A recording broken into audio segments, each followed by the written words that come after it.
Değişimizi tamamlaştırmaya hürmetli vatandaşım endiki mavzu.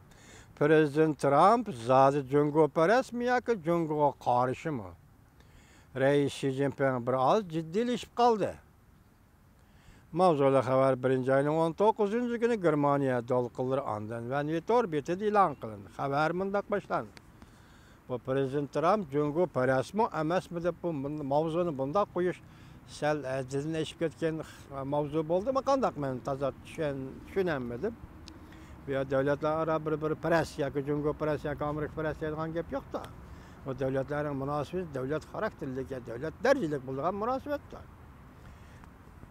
Xabar mundaq boshlandi. Amerika-Cungo munosabati bir ko'tarilib, bir pasayib.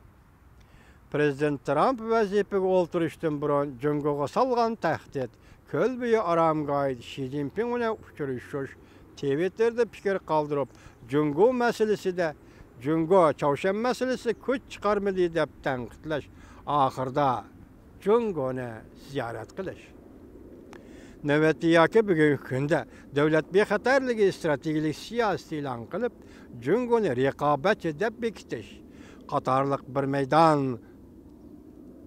savdo urushi yaqinlab kelmoqda. Prezident Trump vazifaga o'ltirib 1 yil to'shqanda mushabda Cungo'ning raisi Xi Jinping bilan telefonda so'zlashdi.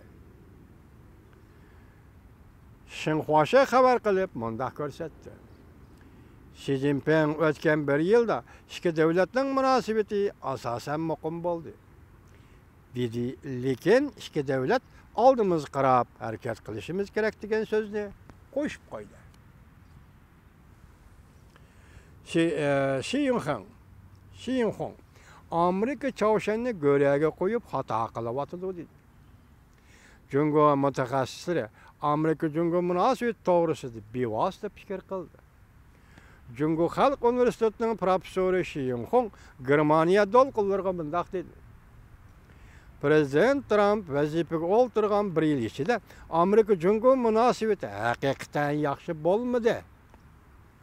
Florida shtatida uchrashgandan keyin muhimi Prezident Trumpning so'z harakatlari tufayli Amerika-Cungo munosabatining atalmış romantik damlari 3 oyga bormayla gumron bo'ldi.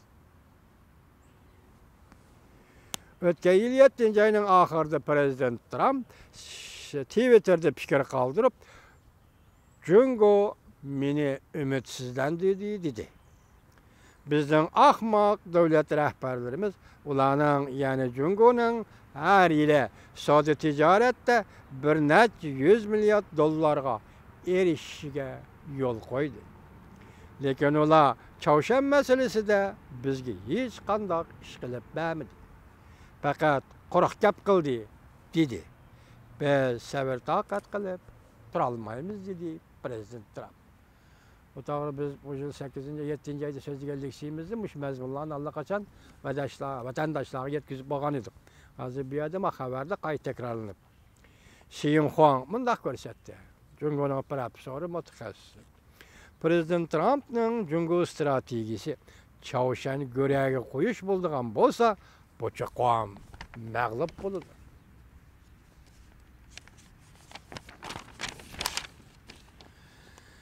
Sen mundaq muhim, mundaq murakkab va mundaq keng ma'nilik Amerika-Cungo munosabatini asla hal qilg'ili bo'lmaydigan bir masalaga, Chavshan masalasiga beqindirib qo'ysang, Cungo Amerika munosabati cho'qim ta'virnishga duchor bo'ladi. Cungo yanala Prezident Trumpga Cungoni ziyorat qilish fursati yaratdi. Prezident Trumpni Cungo'ni ziyoratga chaqirdingmi? Prezident Trump buni fursatni kutdimi? Xabar degan yozsa bo'laverdi ekan vatandosh. Lekin bir oy o'tmayli Prezident Trump davlat bexatarligi strategiyasi dokolatida Cungo'ni raqobatchi davlat deb bekitdi. 11 ayning 8-kuni Cungo'ni ziyorat qildi. 12 ayning 18-kuni Prezident Trump, ya'ni Amerika Qo'shma Shtatlarining davlat bexatarlik strategiyasini e'lon qildi. Jungoni raqobatchi davlat deb bekitdi. Amerika Kolumbiya universiteti nima? Kechiringlar. Liayo Amerika Qo'shma Shtatlarining davlat bexatarligi strategiyasi jungoga qaratgan siyosatning burilish nuqtasidir. Masalan, bu kishi deydiki, o'tgan yil 12-oyning 18-kuni Amerika Qo'shma Shtatlari e'lon qilgan davlat bexatarligi strategiyasi Amerikaning jungoga qaratgan siyosatining burilish nuqtasidir. Esinglarda bo'lsa, vatandoshlarım, shunday bir jumlada. Amerika Kolumbiya universiteti professori Liayo, ya'ni Andrew Nathan mundaq hisobladi.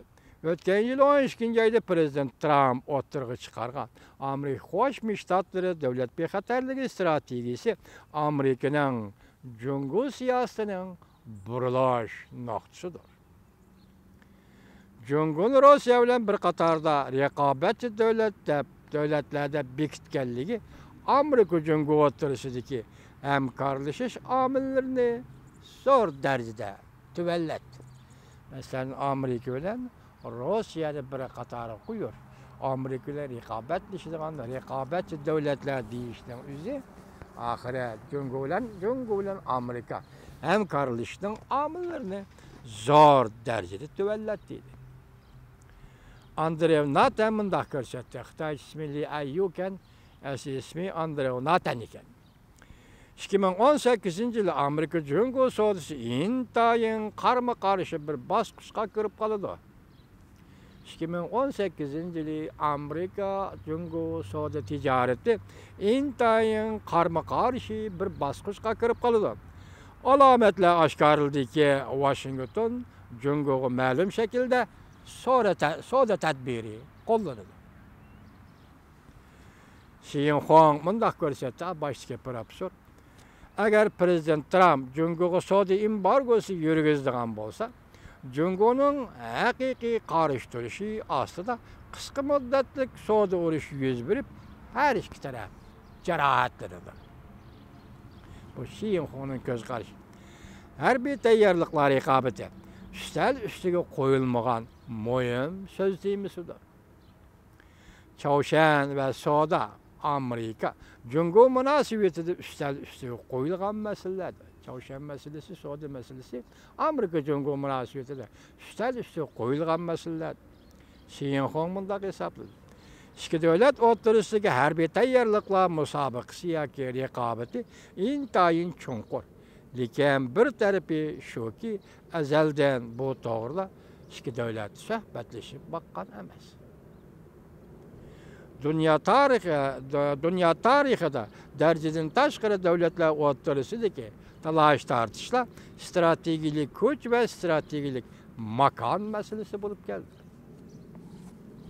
Prezident Trump Amerikaning strategik kuchini texmo yengildi.